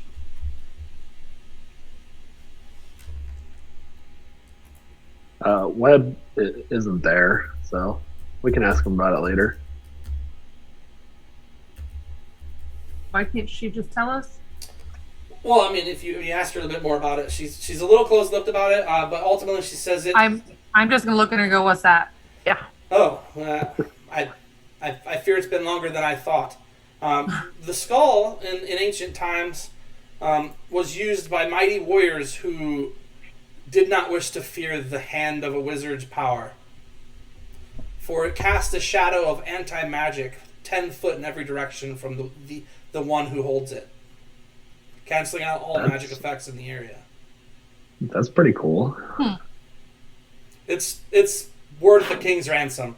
And to reinstate my name in the proper channels and to block this marriage from ever potentially coming place, I would offer it to you as tribute for your work well done. I mean, I was going to do it just for the field trip to that fancy library, but... Fair enough. We can do that as well. I would love to keep the skull of Agatha. Good thing you're not the leader then, huh? But I do not speak for the whole team, of course. I'm sure the rest of them would be interested in, selling the I, skull. however, enjoy being paid. Mm-hmm. Yeah, the loot sounds pretty good. I'm down for it. So the loot is super good. You didn't get it good enough of a roll to know, but a king's ransom's quite a bit. That's probably close to equal to the hoard of treasure you picked up already once. Anti-magic is one of the rarest forms of enchantment. So Zaius and Calcine, during this entire discussion, you guys are going to mention that there's a bunch of burning halflings? Do what? Like the forest that Webb's family lives in is burning. I don't know this. Oh, right. Yeah, no, I mean... I don't understand enough about the chick we're talking to. Honest to goodness. Well, like... I'm useless. We're about to accept this mission. We have to do it immediately. Oh, we do? Yeah, that is a good call. You're I'm only half paying attention. I'm here. Okay. Yeah, good point. What's the creepy lady's name? Calcine kind of like goes, that's really... Theron. Wait. Theron. It's on the map. How urgent are we talking? Because there's currently a forest on fire? There's these really small people and they're burning. So I don't... Feels a little like fire meets wedding. Like, you think just maybe you could stall for a little while? seems insensitive to leave all those little people just blazing on fire. Well, Like, I'm really, like... I feel for you, and I don't want you to have to get married, but I do And want we do to want help. that awesome skull, too. I mean, However, the prowling jungle being on fire seems slightly urgent. more. That's time sensitive, right? You know. Because there's a fire. Yeah, because it's a fire. But the question is, who started it? Like, because we didn't, right? No, but buddy, you finally got the lyrics right. I'm so proud of you. Was that the right lyrics? Good to know. We didn't. There's a lot of them. the It's hard fire. hard to get that one wrong. There's a lot of lyrics to that one. You could probably just Say something. Well, throw something out there and get something right. I could we could sleep on it, but also I could cast a divination before we go to bed and see if I get any kind of guidance about our course of action. About whether or not we leave the entire city to burn? Yeah. Well, I can jungle. come in as well with Grego. So the prowling jungle is Wow. not This is really harsh. on the way. It's literally on the opposite side of Grunwald. But you could go from there up the Saltfin River if you caught a boat in Deermead. Well, It's all think burning. about it this way. Webb already got the loot for his mission, right? He got that rod. It's his family, buddy. Okay, everything that Rigby's saying It's is his full family. of eyes. I know that you're kind of relatively new to the crew, but like this is his family. And that seems harsh, Master. But Will they all be dead already? You can go do The your what? library They're thing by gonna be yourself. Like you did your little tower thing, you can go do your library thing, okay? Yeah, Those I'm are gonna go ahead and just commune and question. ask Prego if going to the forest would help anyone. If we could help anyone if we go to the forest. Sure. So you're gonna start Because praying. if Prego says, which is a spaghetti sauce, says that it's not going to help anyone, we just leave Web Winterthorn to just go and I don't know, sift through a bunch of bones and try to Well, figure out tell where. Web, yeah, obviously we can't help anyone if we go there. So I mean, So So Zayas has charisma, so she turns to the creepy chick whose name she knows, and Dane reminded me a minute ago, but it's gone. Theron. you got it. Theron. You nailed that. Theron Gas. Yeah. Theron? Thorn? Farron. I feel like it's none of those things. Theron. It's Farron. Theron, I feel like, so you're talking about marriage. Solid. Love that. You have to say marriage. That is why we have gathered here. Marriage. That is what brings us together today. Love, true love. Woo! Love. Okay. That's not helpful for my ADD. I know. I'm sorry. Dandy, I'm so Dandy sorry. Kane. Okay. Nor so, his. huh? Mine Nor too. Dane's. Mhm. Okay, so, all right, I literally lost. Theron, I remembered your name every time I tried to remember it just now. Okay, so, Theron, you're talking about marriage, get it, and that's a big life decision, so I think maybe, it's, my sense is that that's really important, right, and urgent, but what with the burning little people we've got, we're just really feeling the crunch. So could you give us like maybe 2 weeks to just scoop up some ashes and like search out some family members, and then we get immediately on your mission after that? So 2 weeks will Scoop be up some ashes. 2 weeks. The new moon will be on us, and it'll be too late. I will be doomed. Be on us. Be honest. The new moon. The new moon, sure. The new moon will be on us. Oh, I'm with you. Like New moon upon usually us. screw us over. I'm with you on that. That is. Zayas didn't have a work emergency, so she probably caught why the new moon matters. It wasn't mentioned. She just said that was her deadline for getting the text she needs. No one asked. Okay, Zayas so was distracted. Theron, I'm guessing there's some kind of a creepy magic reason for the new moon being the time. Likely. Right. Respect, sure. Has to So do with menstrual cycles, but don't worry about that. oh yeah. I'm just gonna let that sit here for a minute, Theron. We're just gonna put this on the table. Let's table that one for later. We'll just all sit in that for a moment, and then we'll move on. Okay, so the new moon. Awesome. Quick question, Theron. Love the new moon thing. I noticed there is one next month. Would that be equally ideal for us? I fear that it would not be soon enough, and I've already waited too long, and only now, as your team's magnificent truly bled through the cracks of existence, did I realize someone powerful enough existed that could potentially make the traverse to Korsoth to retrieve these documents for me. Rigby? She says that way. Oh, of course I'm speaking of the wonderful, lovely lady warrior yourself, Zeus, and the mighty, rage-driven strategist Calcine. You found my Achilles heel, Theron. Flattery. So you said next month, no good, right? Next month, no good. Okay. If nothing that's were awesome. to go wrong, you could potentially make way through Jubilee on up to, the Prowling Jungle, and then cut north from there and sail the sea. However, the time would be cut quite close, I fear. I think I'm comfortable with that. I'm kind of looking over at Calcine, who's the only one I look to figure out what's going on. I'm comfortable with it cutting close. I'm not comfortable with leaving Prowling Jungle just It's burning. just I keep Theron, you'll understand this. I keep hearing the tiny little screams. Do you know what I mean? From the fire, it's just kind of echoing in the head. So I'm gonna call that the most time sensitive. Does that seem fair, or do you feel me? Or? No one ever can really truly feel what the passing of a loved one feels like to a loved one. We don't know that they passed. The thing is, we don't know that they passed. He's actually trying to catch them before they burn up, in particular. So it's kind of a 100. Yeah. That's Not like burned, like Theron burning. says like present. 100. I feel you, dog. No, Theron says she 100. doesn't say that. But One on the. I need it. I need this day. It's been a long week. I'm here for you. That's what I'm here for. 100. Sick babies and shitty dogs, like I'm all over it. Okay, cool. So she says, yeah, absolutely. You know what?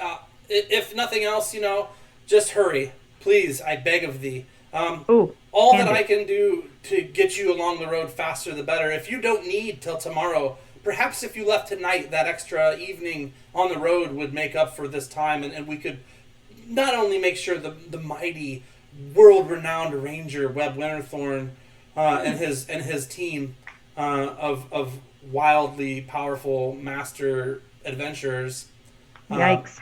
could Zaya succeed says out loud. in both missions.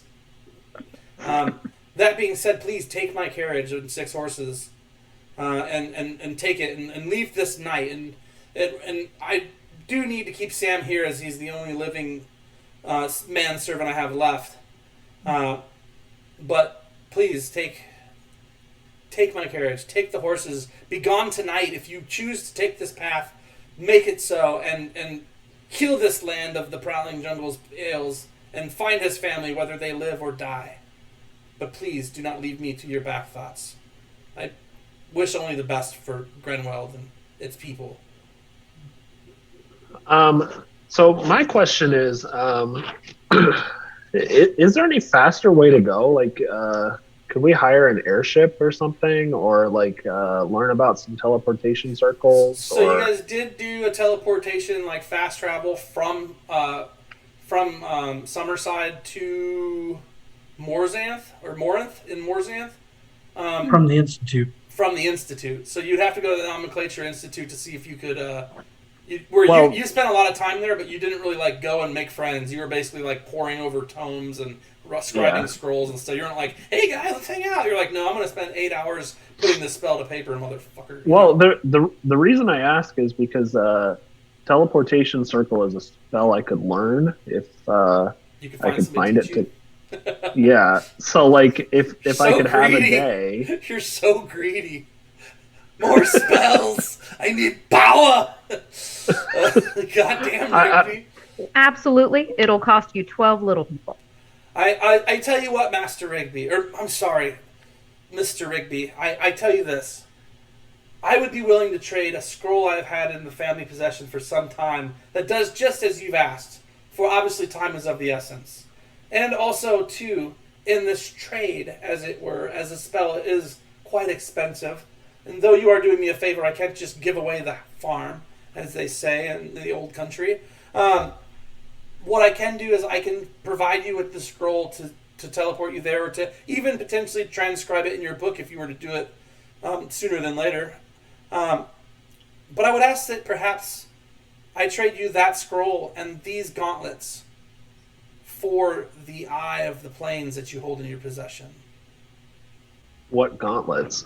She places thin mithril covered or mithril plated gauntlets on the table that are obviously magical of some sort because of the inscriptions on them and their sheer masterfulness of the workmanship.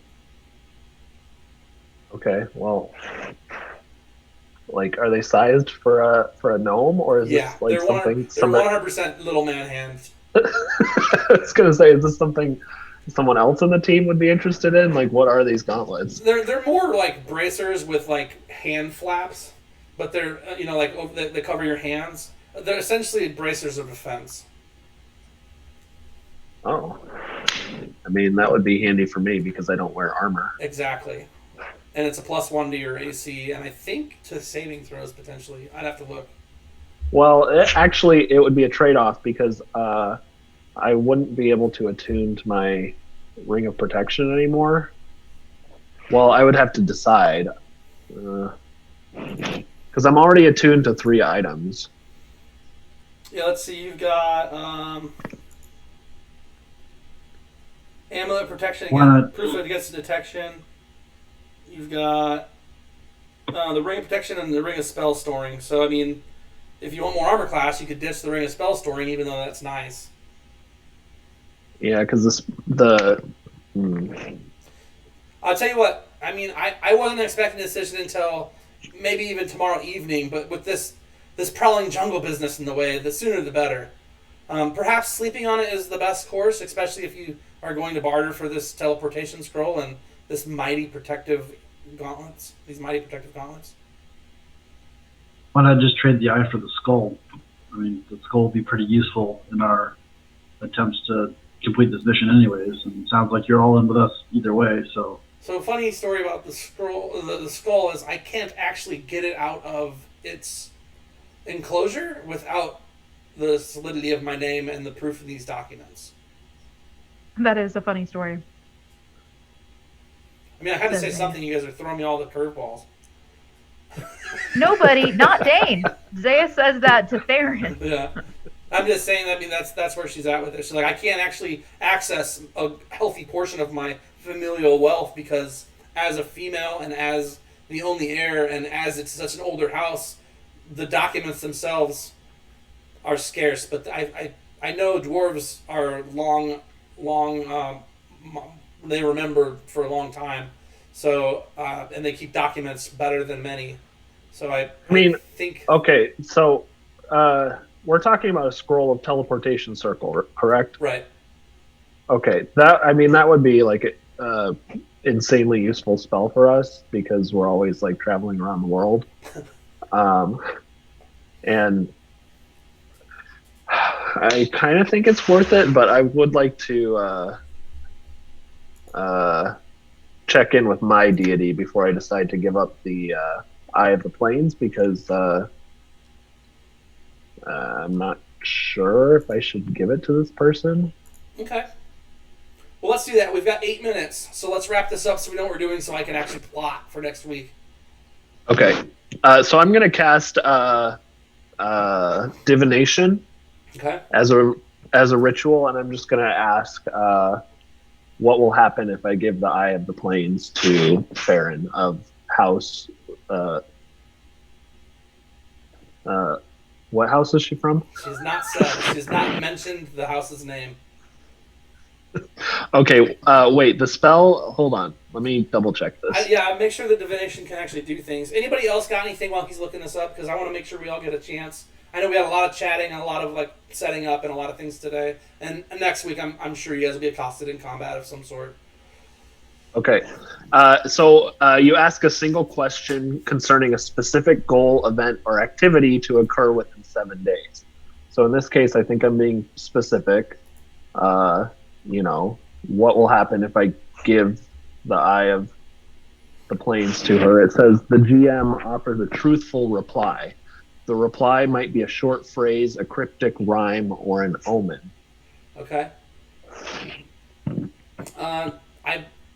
I will have that for you at some point potentially, or I might just not.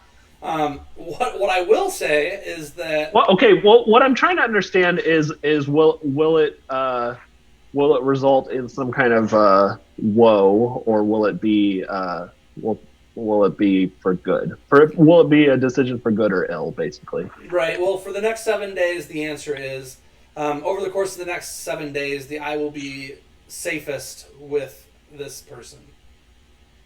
However, With Farron? There's no telling after that what its fate would be. Okay. For the week in question, at least, it's fine. Is the feeling you get? I'm gonna go ahead and trade it because I'm never gonna use this eye thing myself, basically. So. Okay, so you're getting gauntlets, or you just call them bracelets of defense, and then the teleportation circle scroll. How long is that going to take you to scribe? It'll take me a full 10-hour day. So maybe take a wagon and then send the wagon back after 10 hours. Get a little closer, or just I guess you guys could tie up your affairs in the city and then leave in 12 hours or something, you know? Clean up the street. Yeah, I mean, how far away is the forest via wagon ride? Well, luckily for you, with the teleportation circle scroll, he's just going to take your asses there. It'll happen in a matter of minutes. But we have to wait 12 hours before we can do that. How long is the ride if we left now? Oh, it's days. Okay. It's on the opposite side of Summerside, or Grenwood. That's what I'm saying. It doesn't matter if we take a day for me to copy the spell because it'll get us there so much faster. Okay. So is that everybody's is consensus with that then? Everybody's in agreement? Yeah, I think we're going to just wait on it then. So, all right. So it would be against that. So actually, if I copy the spell tomorrow, I won't be able to actually cast it until the following day because I'll have to wait a day to prepare it.